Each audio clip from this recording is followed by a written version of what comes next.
You have probably watched it happen.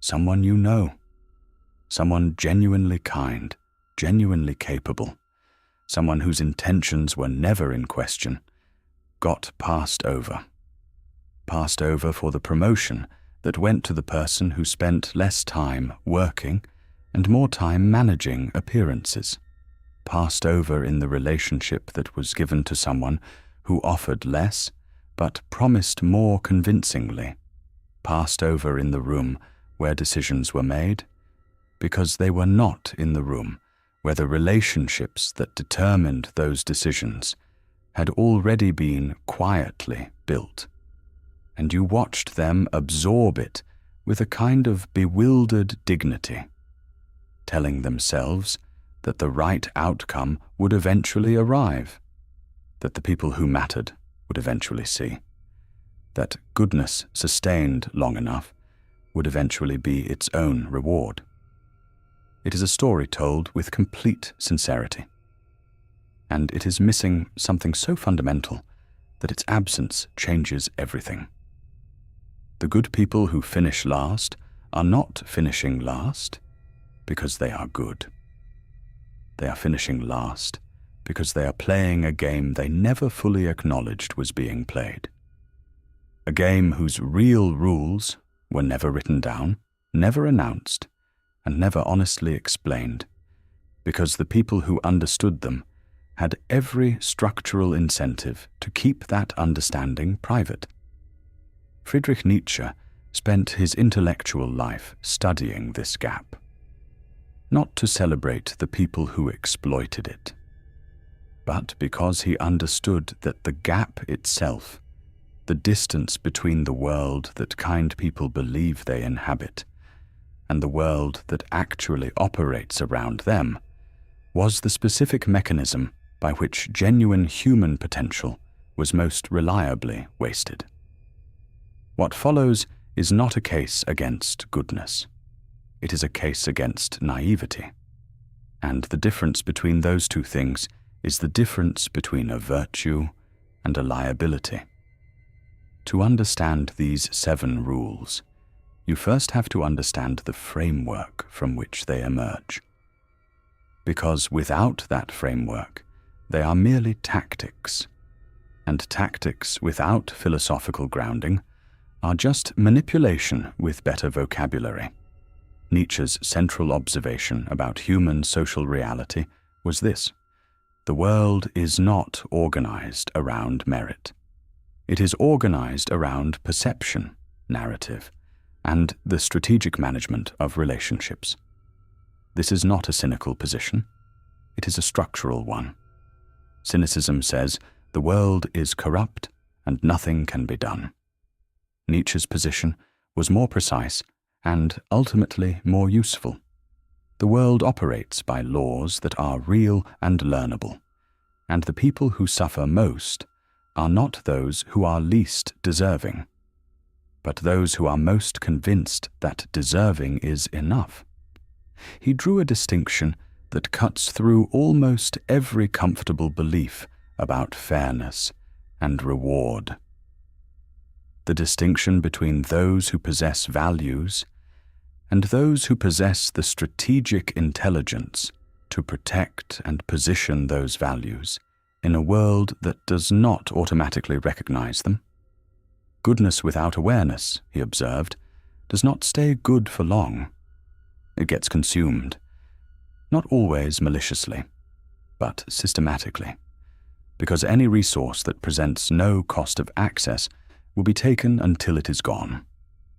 And the good person who gives without strategy, who trusts without verification, who assumes that the sincerity of their effort will translate automatically into recognition and reward, that person has not built a virtue.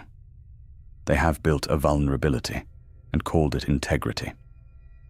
The first rule, the real game, is not the one being described. It is the one being played beneath the description, and until you can see both simultaneously, you are operating with half the available information. Every social environment, every office, every family system, every community, operates on two levels simultaneously. There is the stated game, the explicit rules, the official criteria, the announced values. Work hard and you will be rewarded. Be honest and you will be trusted. Treat people well and they will treat you in kind. These rules are real. They are not false, but they are incomplete in a way that systematically benefits the people who know they are incomplete, and systematically disadvantages the people who take them at face value. The unstated game runs beneath the surface of the stated one. It is played in the relationships formed before the meeting begins, in the narratives constructed about people who are not in the room, in the careful management of who owes whom what, and in the strategic positioning of capability so that it is seen by the people whose seeing determines outcomes. Nietzsche described this through what he called the will to power, not the blunt desire to dominate, but the constant structural tendency of human beings to organize their environment in ways that increase their security, their influence, and their options. This tendency is not evil. It is not even always conscious. But it is operating in every room you have ever entered, in every relationship you have ever formed, and in every evaluation that has ever been made of you. The good person, who plays only the stated game while others play both, is not being moral. They are being inattentive. And inattention, in a competitive environment, is not a neutral condition. It is a disadvantage with compounding consequences. The second rule, the moral framing you were given about power was not designed to help you acquire it. It was designed to make you comfortable relinquishing it. This is the rule that lands with the most resistance, and it deserves the most careful handling. The dominant moral narrative of most Western upbringings teaches that the pursuit of power is inherently suspicious, that ambition is adjacent to selfishness, that influence-seeking is adjacent to manipulation, that the truly good person is the one who does not concern themselves with position or leverage or strategic advantage. Nietzsche identified this narrative not as wisdom, but as what he called slave morality, the inversion of values that occurs when the powerless reframe their powerlessness as virtue in order to make it psychologically sustainable. And the crucial, uncomfortable observation is this, that reframing, regardless of its origins, functions perfectly in the interests of whoever currently holds the power you have been taught to disdain. The person who has been convinced that strategic thinking is somehow beneath them, that positioning themselves advantageously is a form of corruption, that accumulating leverage is what bad people do, that person will consistently yield ground to anyone who has not been given that conviction. Not because they are weaker, because they have been taught that using their strength is something to be ashamed of.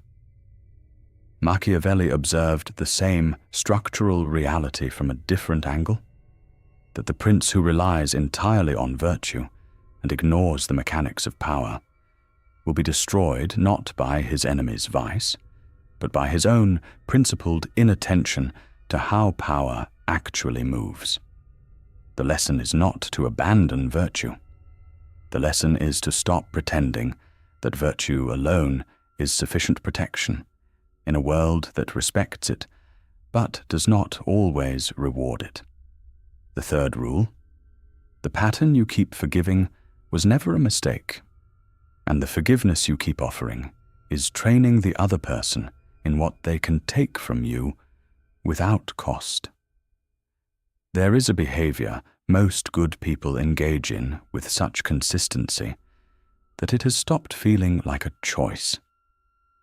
someone treats them poorly, not catastrophically, but clearly and deliberately. There is a moment of clarity in which the behavior is seen for what it is.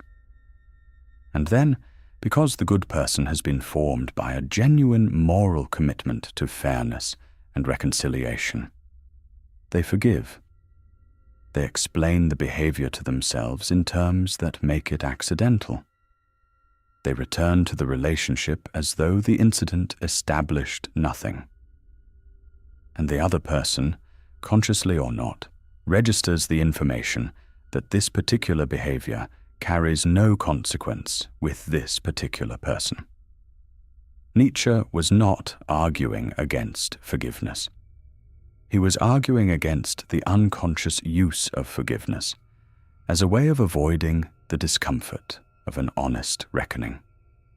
True forgiveness, in his framework, follows recognition, the clear-eyed acknowledgement that something deliberate happened, followed by a conscious choice about how to respond. What most good people practice instead is premature forgiveness, the rapid reclassification of deliberate harm as accidental misunderstanding, because the alternative requires them to hold someone accountable, and they have not been given permission to do that without feeling unkind. The pattern you keep forgiving is not disappearing. It is being confirmed. And the third rule is simply this: a response that costs nothing teaches nothing. The fourth rule: the timing of when you reveal your capability is as important as the capability itself, and premature visibility is one of the most reliable ways genuine talent gets neutralized. The good person tends to believe that demonstrating ability is straightforwardly good, that showing what you can do creates opportunity, builds credibility, earns the recognition that then translates into advancement. This is true in environments where everyone is genuinely rooting for each other's success. It is dangerously incomplete in every other environment. Nietzsche observed that the emergence of genuine capability in a social environment does not only create allies, it creates people who need to position themselves in relation to that capability, some of whom will do so by aligning with it, and some of whom will do so by working to contain it. The strategic question is not whether your ability will eventually be seen. It is who sees it first, in what context, and whether you have had sufficient time to build the relational infrastructure that makes your capability an asset to the right people before it becomes a threat to the wrong ones. History is full of genuinely talented individuals who revealed too much too soon, who announced their ambition before they had the relationships to protect it, who displayed their insight before they had the credibility to have it attributed correctly, rather than appropriated quietly by someone more strategically positioned. Grow in the spaces where the scrutiny is not yet organized. Become difficult to ignore before you become easy to target. The fifth rule: the alliances you have not built yet are not optional. They are the difference between a career and a trajectory, between a good idea and an implemented one, between capability and influence. Most good people underinvest in relationships that feel, in the short term, strategic rather than authentic. They reserve their full investment for relationships that feel genuinely mutual and emotionally honest, and they treat the wider network of professional and social connections as something slightly beneath their values, a necessary unpleasantness rather than a genuine priority. Nietzsche would have identified this as another consequence of the moral framing that made power-adjacent behavior feel suspect.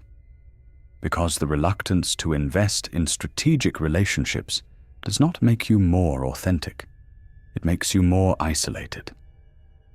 And isolated capability, however genuine, has a ceiling that connected capability does not. The people who shape outcomes, who determine which ideas get resources, which candidates get considered, which individuals get the opportunities that their ability deserves, those people did not arrive at their influence through merit alone. They arrived there through the deliberate cultivation of relationships that gave their merit a vehicle. This is not corruption. It is the basic social physics of how organizations and communities and industries actually function. And the good person who stands outside that physics, waiting for merit to find its own way to the surface, is not preserving their integrity. They are declining to participate in the real game while complaining about the results of the stated one. And here, in the space between the fifth rule and the sixth, the real question surfaces. Because by now, some part of you is resisting. Not the logic is difficult to argue with, but something beneath the logic, something that says, if I start thinking this way, if I start paying this kind of attention to perception and positioning and the strategic management of relationships, will I still be the person I believe myself to be? Will the good person survive contact with the real game? Or will learning to play it transform me into something I do not recognize? This is the most important question in the entire framework. And Nietzsche's answer was both more honest and more reassuring than most people expect. He was not writing for people who wanted to become harder. He was writing for people who were already good, genuinely, structurally good, but whose goodness was being destroyed by their refusal to arm it with awareness. The goal is not to stop being kind. The goal is to stop being kind in ways that can be exploited without cost to the person exploiting. The goal is not to stop trusting. The goal is to make trust a conclusion rather than a default. The good person who learns to play the real game does not become less good. They become good in a way that is sustainable. Good in a way that does not require them to be diminished in order to be practiced. The sixth rule, the battle you fight in the open will cost you more than the position you build quietly, and the most durable form of influence is never the loudest one in the room. Good people tend toward directness. When something is wrong, they address it. When someone is behaving badly, they confront it. When an injustice is occurring, they name it publicly and expect that naming to create accountability. And sometimes it does. But Nietzsche observed, and history confirms with remarkable consistency, that direct, visible opposition is among the most costly and least effective forms of power available to someone who is not already structurally dominant. It generates resistance. It rallies sympathy around the target. It exhausts the challenger's resources while the challenged party simply maintains their position and waits. The more durable strategy, the one that Nietzsche described through his concept of the will to power as creative and expansive rather than combative, is to build alternative structures of value and influence that make the thing you are opposing gradually irrelevant, to become indispensable in the spaces where your opponent has no footing, to cultivate the relationships and demonstrate the capability that shifts the landscape quietly, until the thing that was trying to contain you simply no longer has the leverage to do so. Elevation is not avoidance. It is the choice to compete on terrain where your particular combination of strengths creates an advantage that confrontation never would. The seventh rule, and the one that holds all the others together: the most powerful thing you can become is someone whose results are undeniable and whose inner stability is unreachable. Because the person who cannot be destabilized cannot be effectively opposed. Every form of social manipulation, every attempt to diminish, to undermine, to exploit, to contain, depends on one thing: the ability to produce an emotional reaction in the target that the manipulator can then use. Shame requires the target to care what the manipulator thinks. Urgency requires the target to feel threatened by the manufactured scarcity. Flattery requires the target to be hungry enough for approval that they will yield judgment to receive it. All of it, at its structural base, depends on access to an emotional center that can be reached and disturbed. The person who has genuinely done the work, who has examined their values, built their capability, positioned their relationships, and most importantly, made peace with who they are and what they are building, that person removes the leverage, not because they feel nothing, but because they no longer need the external validation that manipulation depends on. They are not immune to attack, but they are no longer injured by it in ways that change their behavior. And an attack that produces no useful reaction is an attack that costs the attacker more than the target. The good people who finish last are not finishing last because they are good. They are finishing last because they believed that goodness was sufficient, that the clarity of their intentions was a substitute for the clarity of their awareness. Nietzsche's gift to them, if they will take it, is not a darker philosophy. It is a more complete one. The real game is not cruel. It is simply real. And the good person who learns to see it clearly, to move through it with both their values and their awareness intact, does not become less good. They become, for the first time, genuinely difficult to defeat. Not because they learned to be ruthless, because they finally stopped being surprised.